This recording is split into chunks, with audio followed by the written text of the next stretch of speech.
Finally, we are getting somewhere, and honestly, it is about time because the silence on this case has been absolutely deafening. But before you get your hopes up that justice is fully served, you need to hear the details of this update because while it is a massive breakthrough, it also opens up a whole new cavern of questions that are frankly terrifying. We are talking about the case of David Burke, the musician known simply as David, and the tragic, confusing, and utterly bizarre death of Celeste Rivas. And if you have been following this story online, you know that the internet solved the basics of this in about 48 hours. Yet here we are months later, just getting the first official nod from authorities that yes, the guy whose car the victim was found in might actually be a suspect, which feels like the biggest no kidding moment in recent true crime history. Let's rewind for a second, because the way this started was straight out of a nightmare. Specifically a nightmare that David himself seems to have scripted in his own art years prior. Celeste Rivas had been missing for over a year, just gone, vanished into thin air, until she was discovered in perhaps the most horrific way possible. Inside the front trunk, or the frunk, of a Tesla, abandoned on a random street in Hollywood. Now, finding a body in a car is already a tragedy, but the details here are what make your skin crawl, because when the workers at the impound lot opened that frunk due to the smell, they didn't just find a deceased person. They found a crime scene that screamed foul play so loudly it is impossible to ignore. We're talking about a situation where not all of her remains were present, which implies a level of brutality and calculation that suggests this wasn't an accident. This wasn't a heat-of-the-moment mistake. This was disposal, and it was cold. Immediately, the question was, whose car is this? And it didn't take a detective genius to run the plates and see it belonged to David Burke. You would think that finding a missing person inside a celebrity's registered vehicle would lead to an immediate arrest, right? Wrong. David was on tour. He was playing shows, posting content, living his life as if he didn't have a literal crime scene sitting in an impound lot in Los Angeles. And that disconnect, that ability to perform while this reality existed in the background, is what triggered one of the most intense internet investigations I have ever seen. People started digging, and what they found wasn't just evidence, it was practically a confession written in code, scattered across music videos, lyrics, and old live streams. It turns out David has this whole lore built around his music, a concept involving an alter ego named Itami, which he claims means pain in Japanese. Now, artists have alter egos all the time, look at Slim Shady or Ziggy Stardust, but Itami wasn't just a character.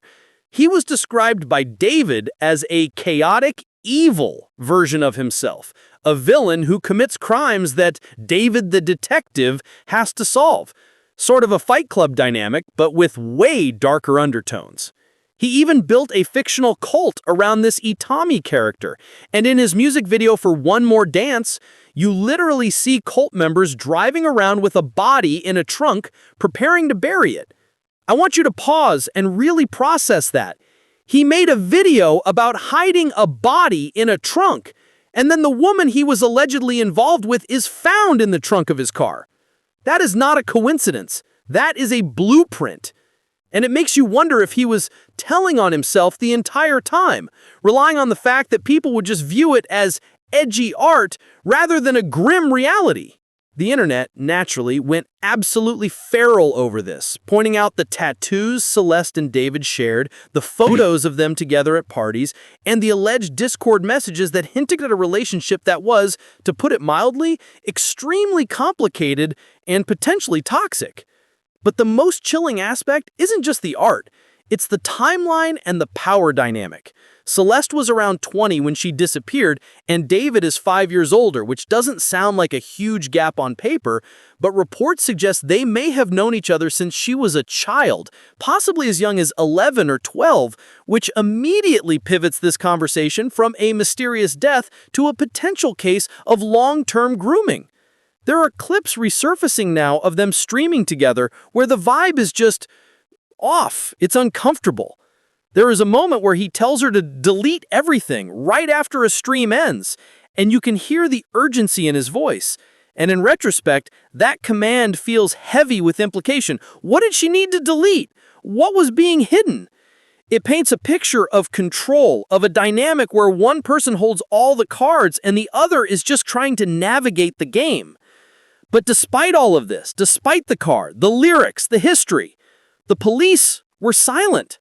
For months. Zero updates. David's tour eventually got canceled, sure, and he went dark on social media. But he wasn't in handcuffs. He was just existing. And that infuriated people. It felt like another case of status and money shielding someone from the consequences that an average person would have faced immediately. If you or I had a body found in our car, we wouldn't be going on tour. We would be in an interrogation room explaining why we shouldn't be locked up for the rest of our lives. But finally, this week the dam broke. Sources within law enforcement have confirmed to the press that investigators are officially treating David as a suspect. I know, suspect is just a word, but in legal terms, it is a massive shift from person of interest or just guy who owns the car. It means they are looking at him for the crime itself. They have executed a search warrant on his rental home in the Hollywood Hills, tearing the place apart, looking for biological evidence, digital footprints, anything that links him directly to the moment of her death. And here is the kicker, the detail that gave me literal chills. They are scrutinizing a specific trip he took late at night to a remote location in Santa Barbara County in the spring of 2025, right before he went on tour. Why is that trip significant? Because usually people don't drive to remote locations in the middle of the night unless they're hiding something or someone. Investigators are trying to determine if this trip is related to Celeste's death or perhaps, and this is just my speculation, related to the parts of her that were not found in the car. It's a gruesome thought, but we have to go there because the reality of this case is gruesome. The timeline is also tightening up. TMZ reports that they can't find a single photo or video of Celeste after September 2024, and one of the last images of her is at a party at David's house, literally standing in the background. It places her in his orbit, right before she vanishes. It destroys the narrative that they had drifted apart or weren't in contact. She was there, she was with him, and then she wasn't. The frustration online is palpable because people on TikTok and Reddit feel like they handed this case to the police on a silver platter. Commentators are mocking the LAPD, saying the internet solved this in 3 business days while the detectives took months just to get a warrant. And you have to ask, why the delay? Is it incompetence? Is it bureaucracy? Or is it something more complex? Because here's a theory that is gaining traction, and it is terrifying. The police believe multiple people were involved. The condition of the body, the way it was hidden, the logistics of it all suggests that maybe David didn't act alone. Maybe the cult in his music videos wasn't just fiction. Maybe there are other people out there who helped, who covered it up, who are still walking free right now. TMZ reports that authorities explicitly believe there is more than one person involved in this, which might explain the delay. If you arrest the main guy too early, the accomplices might destroy evidence or flee. Maybe the silence wasn't inaction, maybe it was strategy. But that's a generous interpretation, and honestly, it's hard to be generous when a family has been waiting over a year for answers. The internet sleuths point to the funeral flowers he used in his stage design, the macabre imagery in his art, and they argue that he was practically flaunting it. It feels performative. It feels like he was mocking the world, daring someone to catch him, playing out his Itami fantasy in real life while real people were suffering. It's the ultimate form of narcissism, to turn a tragedy into an aesthetic.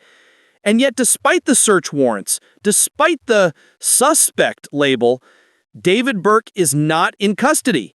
He is still a free man as of this recording. The LAPD says they are not close to making an arrest, which sounds discouraging, but it could also be code for, we are building a case so airtight that when we do arrest him, he never sees the light of day again. We have to hope it's the latter. We have to hope that the wheels of justice are turning, even if they are turning excruciatingly slowly. But there is another layer here. The psychological aspect of the fans. For a long time, people supported him. They defended the lyrics as just expression. They defended the videos as just storytelling. It forces us to confront how much we excuse in the name of celebrity. At what point does dark art become a confession? At what point do we stop separating the art from the artist and realize the art is the evidence? This case is blurring those lines in a way we haven't seen in a long time.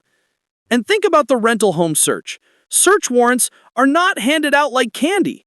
You need probable cause. You need to convince a judge that there is a high likelihood that evidence of a crime is inside that house. The fact that they got the warrant means they have something concrete. They're not just fishing, they're hunting. And that late-night trip to Santa Barbara, that is specific. You don't investigate a random drive unless